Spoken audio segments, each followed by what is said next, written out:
Quando pensamos em Real Madrid, logo vem à cabeça um dos clubes mais vitoriosos do futebol mundial. Mas existe um capítulo da história do merengue que é bem menos falado.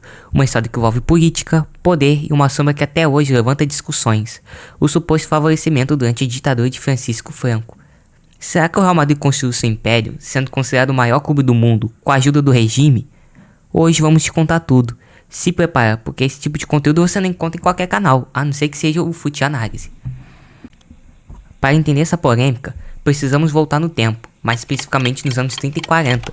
A Espanha vivia um dos períodos mais turbulentos da sua história, a Guerra Civil Espanhola, e logo depois dessa guerra veio a ascensão de Francisco Franco ao poder em 1939. O regime era autoritário, nacionalista e extremamente centralizador. Nesse cenário, o futebol veio uma poderosa ferramenta política. Durante o início da ditadura, o Real Madrid ainda não era o rei da Europa que conhecemos hoje. Na verdade, o time era ofuscado por outros clubes, como o Atlético Bilbao e o Barcelona. Mas foi nos anos 50 que o clube começou a crescer de forma impressionante. E com isso precisamos falar de um nome ainda mais importante, Santiago Bernabéu. Formado em Direito aos 20 anos, aproveitou os anos militares para cultivar amizades influentes. Foi funcionário público do Ministério das Finanças no final da guerra e regressou ao Conselho do Real Madrid, sendo nomeado presidente em setembro de 1943. Bem visto pelo novo regime e graças aos seus contatos, ele rapidamente promoveu os esforços no pós-guerra para a construção do Nuevo Chamartín, um estádio que mais tarde levaria o seu nome, e que foi fundado em dezembro de 1947. As suas ligações políticas privilegiadas também foram decisivas para resolver o caso de Stefano, a favor dos interesses do Real Madrid em 1953, ajudado pelo Ministério do Movimento e pelo seu antigo general Muñoz Grandes, então ministro do Exército. O Real Madrid se tornou uma vitrine para o governo franquista, um símbolo da grandeza espanhola. Muitos historiadores afirmam que o clube teve facilidades financeiras, apoio institucional e até uma certa proteção nos bastidores. Mas é que é importante ter cuidado. Isso não quer dizer que o sucesso do clube se resume a isso. Um dos episódios mais controversos aconteceu na Copa do Generalíssimo de 1943, que aliás era o nome dado à Copa do Rei na época, em homenagem ao próprio Francisco Franco. A semifinal entre Real Madrid e Barcelona entrou para a história, mas não só pelo futebol. O primeiro jogo, que foi na casa do Barcelona, o Barça venceu por 3-0. Relatos da época falam em jogo duro, mas com resultado justo. Até aí tudo normal. O segundo jogo, que foi na casa do Real Madrid. Aí veio o escândalo. O Real Madrid aplicou uma goleada histórica de 11-1 no Barcelona. Sim, 11-1. A maior goleada da história do El Clásico. Mas o que aconteceu entre um jogo e outro? Segundo diversos relatos históricos e testemunhos de jogadores e dirigentes da época, houve intimidação política direta ao time do Barcelona antes da partida de volta. Os jogadores do Barça relataram que foram chamados ao escritório do diretor de segurança do regime. Teriam recebido um alerta sobre a responsabilidade que tinham de jogar com mais respeito e obediência no jogo em Madrid. O estádio do Real Madrid estava lotado de torcedores exaltados, muitos ligados ao regime, e o clima era extremamente hostil.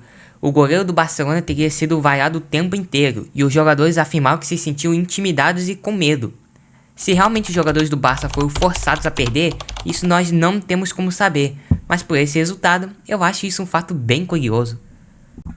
Agora é importante fazer justiça. O Real Madrid também teve méritos esportivos gigantescos, montou times históricos, investiu pesado em estrutura e transformou o futebol europeu com suas conquistas na recém-criada Champions League, inclusive vencendo as 5 primeiras edições do torneio com esse elenco histórico de Di Stéfano, Puskás, Pacorrento, dentre outros. Mesmo com possíveis facilidades, ganhar títulos como o Real Madrid ganhou exige competência. O regime pode ter ajudado, mas não jogava a bola por eles. Então sim, o Real Madrid cresceu no contexto de regime autoritário e pode ter se beneficiado em momentos específicos, como na polêmica semifinal de 1943. Mas reduzir toda a história do clube a isso seria injusto. O que a gente precisa é olhar para o passado com senso crítico, entender os contextos sem paixões cegas. Aliás, décadas depois da ditadura, o Real Madrid teve outro momento de explosão de poder, dessa vez nos bastidores do futebol moderno. Com a chegada de Florentino Pérez à presidência em 2000, o clube se transformou no império global.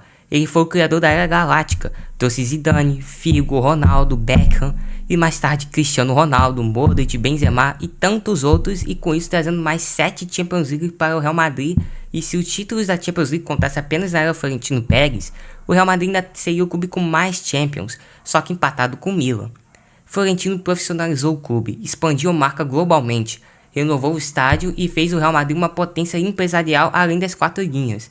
Se antes o clube tinha força política, hoje ele tem força econômica e de gestão. São fases diferentes, com influências diferentes.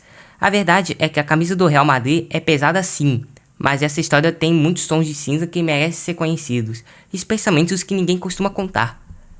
Mas claro, o Fute Análise conta pra você, e se você gosta de conteúdos como esse, já deixa aquele like e se inscreva-se no canal. E comenta aí, você acha que o Real Madrid foi favorecido? Ou o peso da camisa fala mais alto? Eu quero ver a sua opinião.